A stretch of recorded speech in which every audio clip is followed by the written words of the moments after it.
hope you're ready because we're going to have fun with this one. I'm about to take you into my world. This is what I do. This is what I love doing. And I could talk about this forever. But we're going to talk about how the patterns that your child has when they play can actually tell you how they learn. And this is such an amazing tool to have because your child will not struggle as much when it's time to learn. And this is what we're going to be talking about today. So for those who don't know me, my name is Danielle C. Baker. I am the founder and CEO of Being Connected. I'm also a registered early childhood educator with over 20 years experience in the field. I do work with parents, teachers, and educators to navigate the realities of what parenting is now. But don't get it twisted when you work with me. We're going to put the child's needs first. So we're going to have to put the ego and pride aside, and let's get to it.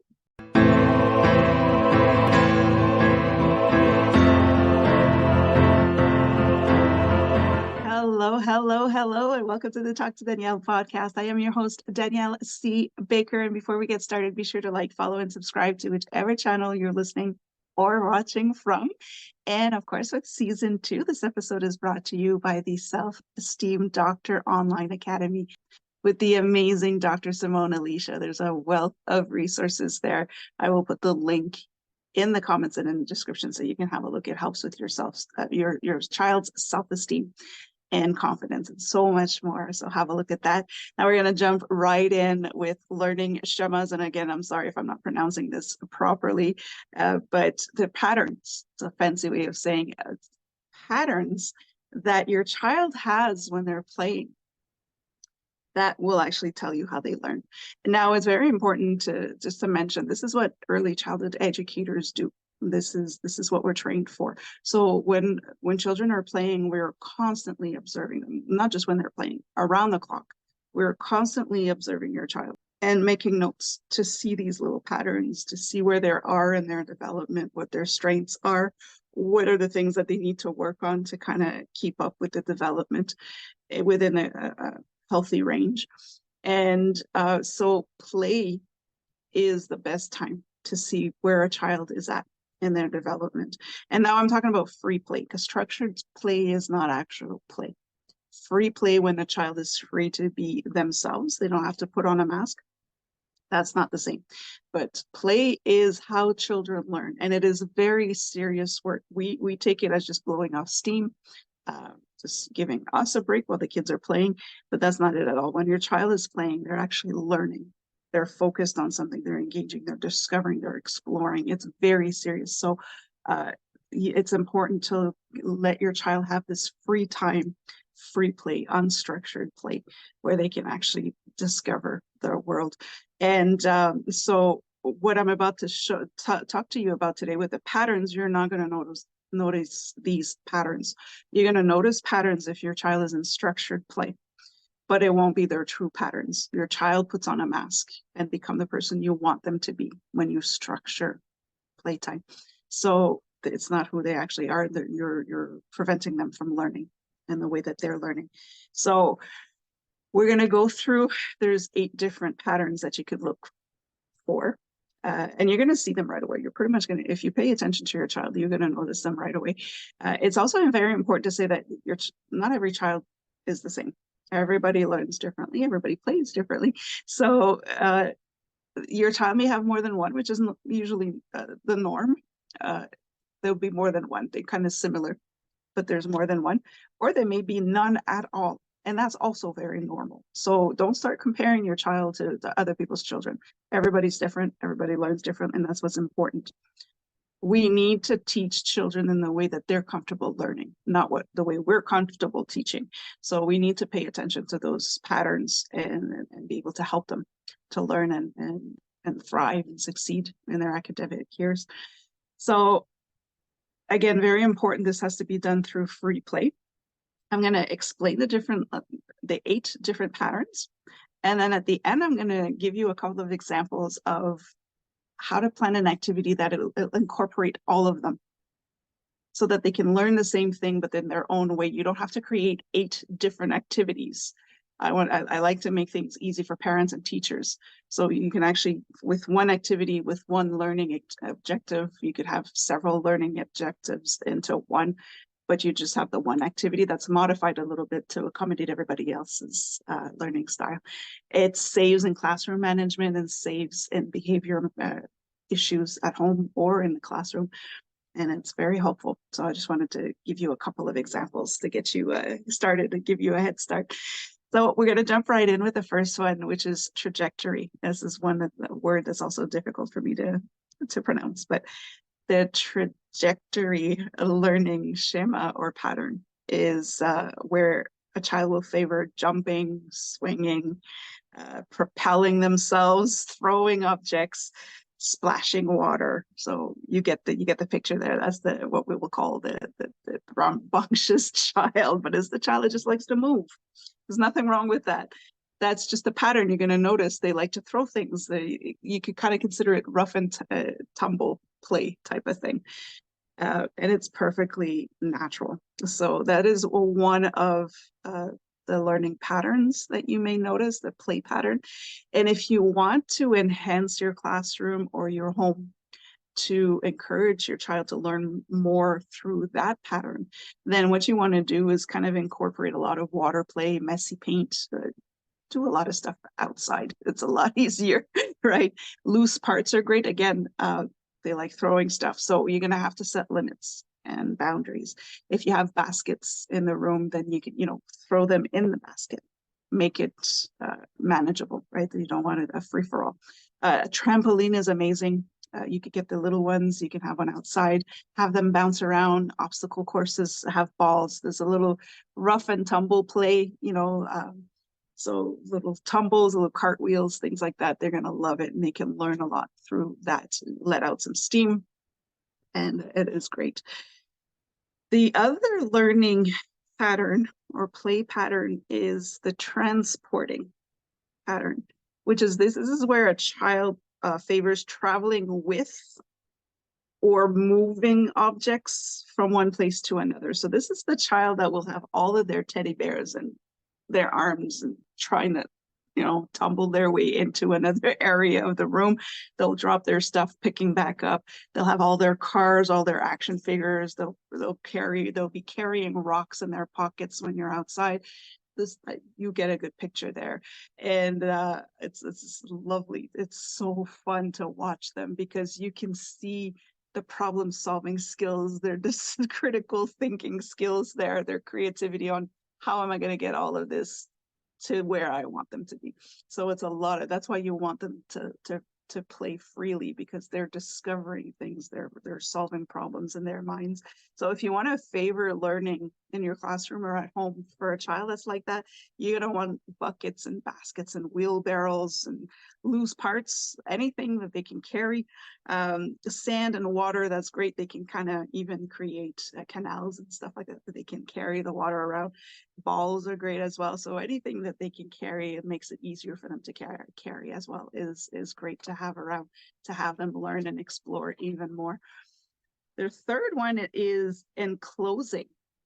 So this is a child that likes containing things by creating borders and fencing things in, including themselves or their toys, right? So those are the kids that will like to kind of play in a tunnel, under a chair, under furniture. They like to kind of, they'll have their little area, their little territory. So when you want to enhance play and learning for those children, you're going to want cardboard boxes are amazing for that. And any kind of cardboard box for any child, but for children who like to enclose things, this is great. Any shape. It could be a tissue box, cereal boxes, anything, but cardboard boxes are great. Cars are amazing because they're great to kind of fence in. Toy animals, toy people, blocks. Empty frames are great. If you have a picture frame that's empty, that's great. They already have your perimeter and they can stack whatever they want in there. It's wonderful. Any kind of containers or tunnels work great as well, so that they can just kind of keep doing their orderly thing. It gives them a sense of control for those children, and it's great. It's great play. The fourth one is connecting. So those are kids who favor exploring, building things. They also like to see how things connect and disconnect. So these will be children that love to take things apart, right? and put them back together, or just take them apart and leave them there. So you know, if you have a child like that, and if you want to kind of enhance the learning experience and their play experience in that situation, is you're going to want to train tracks are amazing, or blocks where they can create roads. Legos, Velcro is you could have a child play for 10 minutes straight with Velcro. They'll be happy. Tape is great as well. Again, they can put things together, take them apart. Glue is a connecting a child's best friend, because again, put things together, take them apart. You have stickers, and magnets are amazing. Again, if you have like things like Connects or the magnets, they will stay quiet for a very long time if you keep them engaged like that. And marker caps for the younger kids, just that alone, take the marker and put it back. As long as you're okay with the constant clicking, you're good. Just put some earbuds in and you're good to go. So those are great things to have around for kids who like to. You'll notice as they get older, they're going to want to take their remote controls apart. They're going to want to take the things apart like that. So if you have old equipment, and give them a screwdriver and have fun with it. They're exploring so much, and they get a lot of problem solving and critical thinking in there. The next one is rotation. These are kids who just love anything that has to do with circular motion. So either they're spinning, rolling, circling themselves, or toys around something, right? So you'll see that a lot in soccer games, the little ones, where there's a kid in the far end of the field not even paying attention to the game, and they're just spinning around or tumbling, doing cartwheels. They're kids that love to spin on a spinning chair and things like that, or spin everything, all the toys that they have. They're just kind of spinning it, swirling it around. So when you want to enhance learning and play with those children, you're going to want to have the metal or wooden rings. Those are great because, again, there's so much that they could do with that. Coins, again, be careful with the sizing so they don't choke. Spinning tops are great. Any size variation there, they love that. If you have tires and wheels, you can have little ones, toy ones, or if you're outside, you can have the real ones. They could play with those forever. Spinning chairs are great, not just for spinning themselves around. They can spin their toys around as well, or on the wheels, they can kind of carry them around. Hula hoops are great. There's also this toy, and I forget what they're called, but so when you attach one end to your ankle and then you skip, you in circles. There's that one. Those are great as well for kids, boys or girls. They're going to really, really enjoy that. So you can add that to your classroom. You can add that to your playroom at home, and your kids will explore their world even more. The next one is enveloping. So those are kids who love to cover and hide themselves or their toys, right? It's different from enclosing. Enclosing is they just like to contain things, whereas enveloping, they like to cover, to play hide and seek. They like to wrap themselves in a blanket. They like to wrap their dollies, their other toys. Everything is wrapped up. So that's the enveloping. So when you want to enhance the learning or playtime with the children that have that pattern, you play a lot of hide and seek with their toys. You can hide the toys and have them look for it, or you have scarves or blankets or towels to cover them up. Pillow forts. It's a little slip there. Pillow forts are great as well, or just regular blanket forts. Wow, I'm struggling today with that word. Tents are great. Cardboard boxes, again, wonderful to be able to kind of wrap themselves around. Tunnels. Sand tables are great. If you don't have the tables, you can use the bins, because again, they can hide their toys in under they like to, kind of cover them with sand and then dig them back up. Loose parts are great for that. If you have scarves or blankets, they're great. Scarves are great because they're portable. You can bring them to the park, you can bring them anywhere, and you could do a lot of work with that. It's wonderful. The next learning pattern is orientation. So those are the kids that love exploring their world through different perspectives. Those are the kids that are going to hang themselves upside down. Those are my favorite kids, especially in the classroom. I like things that disrupt the norm. And so, the kids that cannot sit straight in a chair or on a couch, they're kind of all over the place. The kids that like to be upside down, they like to climb over things. They like to climb under things. Or crawl under things, I should say. So those are the kids that just love exploring the world in different points of view. So to enhance the learning experience with children that have that pattern, you're going to want to have, of course, bring them outside. Monkey bars, any kind of play structure is wonderful. Swings, cardboard boxes, again, the magical toy. Binoculars, microscopes, they love to see things differently. So you have them look at the infinitely small. They're going to love that. The infinitely far, they're going to explore the world in places that they normally can't be. If they're a little older, even telescopes are great. Mirror play is great for those kids as well. You bunch of mirrors, they can look at themselves in different angles with different faces. You could play with the little laser lights as well to have the laser bounce. Those are great things for them to discover, and they're really going to enjoy that. So those are great to have around to incorporate into your learning with those children. The last one is transforming. So these are my favorite. I know all of them are my favorite, but this one, because I am a scientist at first, transforming is just they love to watch things change. So they love decorating, they love mixing things, they love changing themselves or their toys, right? So you're looking at children who love science experience. They like mixing things. They will mix their colors. They will love to put on different costumes because they're transforming themselves. So when you want to enhance learning with children that have that pattern, you want to incorporate a lot of dramatic play with costumes. It could just be scarves, some of your own clothes that they could wear. You could, play with the toys as well and dress them up differently. Science experiments, of course, are wonderful for that. Due to all these little experiences, they love it and they learn very quickly with that. Any kind of a form of painting will work. Cooking, baking, anything with loose parts, again, they can kind of transform in the way that they want. Glue is wonderful for children with that learning pattern as well, because they can transform things the way that they want. So there's a lot that you could do. As you can see, there's many of them that kind of are similar. So you may notice those same similar patterns in one child, or they could be completely different. Again, it depends, right? But the fact that some of them are so similar, that makes it easy when you're doing an activity with different children that have different learning patterns or learning styles. In order for you, we tend to create activities for each child's interest, which is not realistic for us. It's too much work.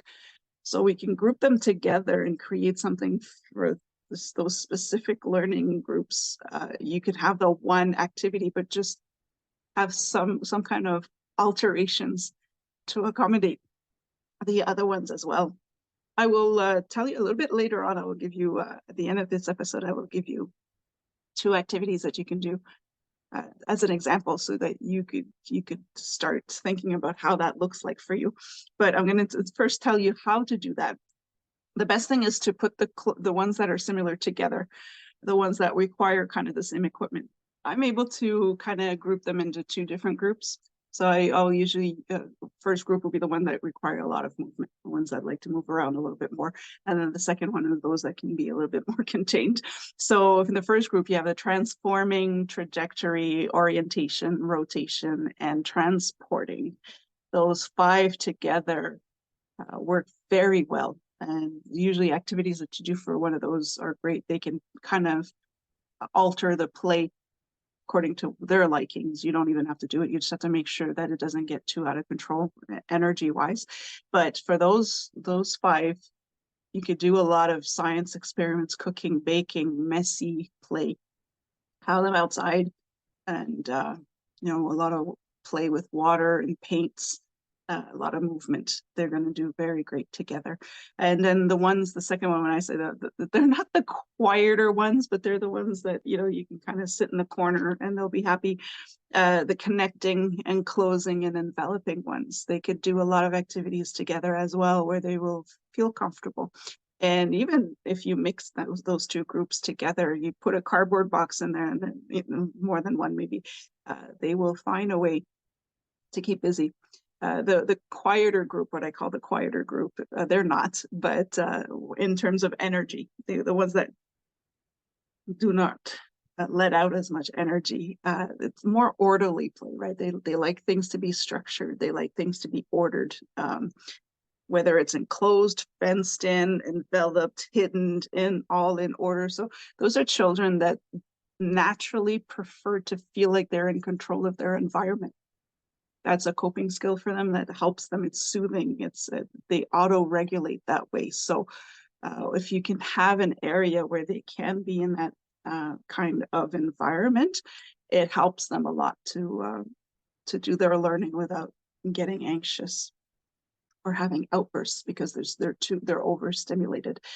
So again, you can mix and match. You want your children that need to move to have some times where they can sit down and kind of stay orderly a little bit more, just to auto-regulate as well, because it could go the extreme for them as well.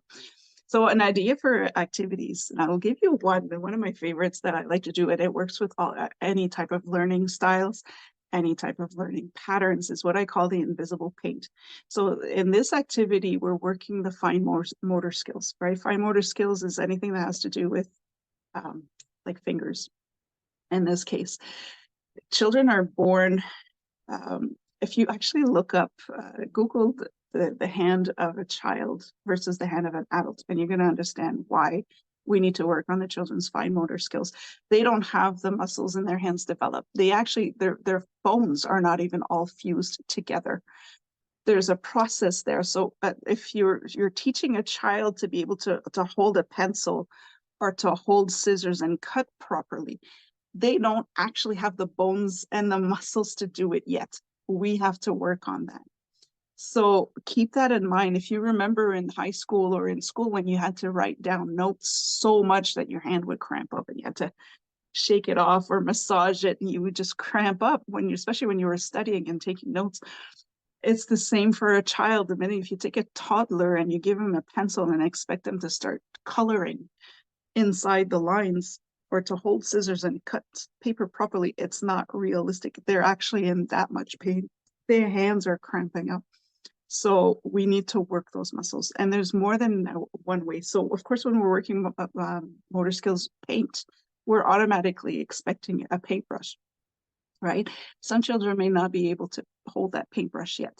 And even if we're talking about children that already have challenges with fine motor skills, if we're thinking of children that are on the autism spectrum, many of them, the majority of them already have challenges with fine motor skills. They will never develop their fine motor skills to the way we would expect them to.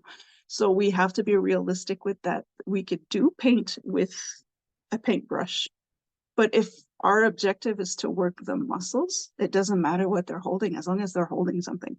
So for the kids that need to move, your children that are the trajectory, the transporting, the transforming, the connecting ones as well, the enclosing, all of them, they all fall into that. You could take a toy car, run it in the paint, and then on the paper, you're creating roads, you're creating all sorts of different things. You could use Lego blocks, the bigger ones, dip them in the paint, and now they're building a house with Lego blocks, but in paint.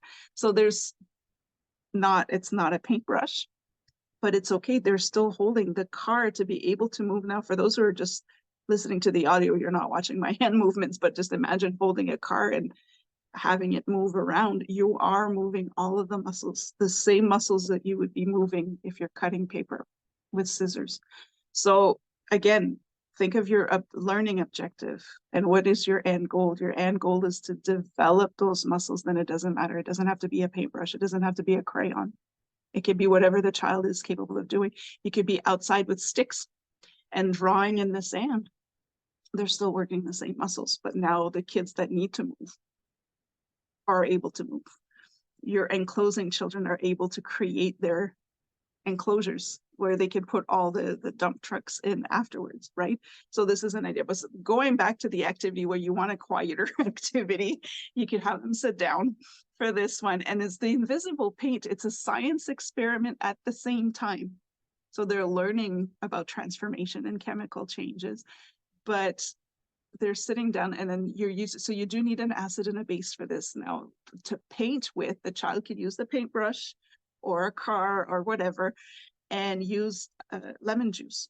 It could work with vinegar as well, but it's kind of smelly. So the lemon juice is usually better. And the child will draw their picture with the lemon juice, which they will see the outline. And then when it dries, it disappears.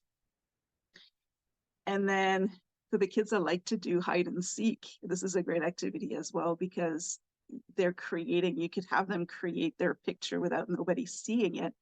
And when it dries, nobody knows what it is. But then after that, you don't want to wait too long. But if you throw a little bit of baking soda on top of the paper after you'll get your chemical reaction. It'll bubble up a little bit. And now your picture comes to life, it reappears.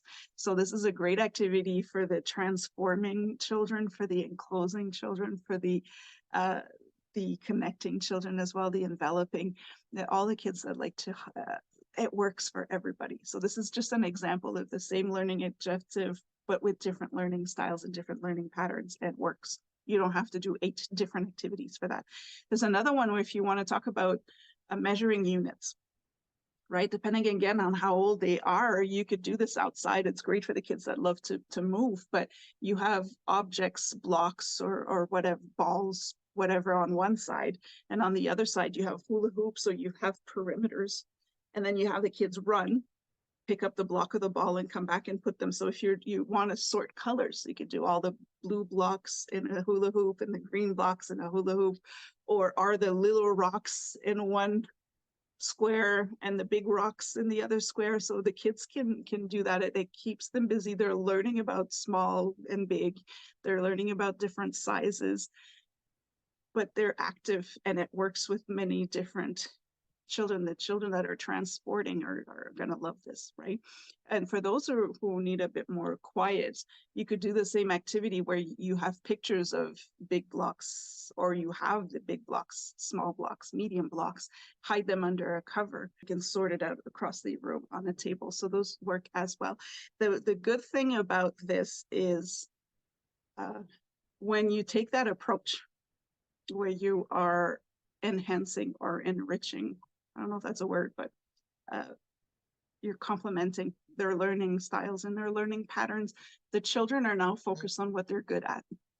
They're no longer focused on what they're having a hard time with. So the whole experience changes, and the children are encouraged to learn even more. And as an adult, you're there and you're having fun with them, but you let them play, you let them discover, you let them take it even further. You're there to encourage them to go just a little bit further so that they can go on with their development. And you're there to help them and make sure that it doesn't get out of control. You can have fun with it. So this is what I have with you. And there's so much more I could do. I will do a whole other episode about learning styles.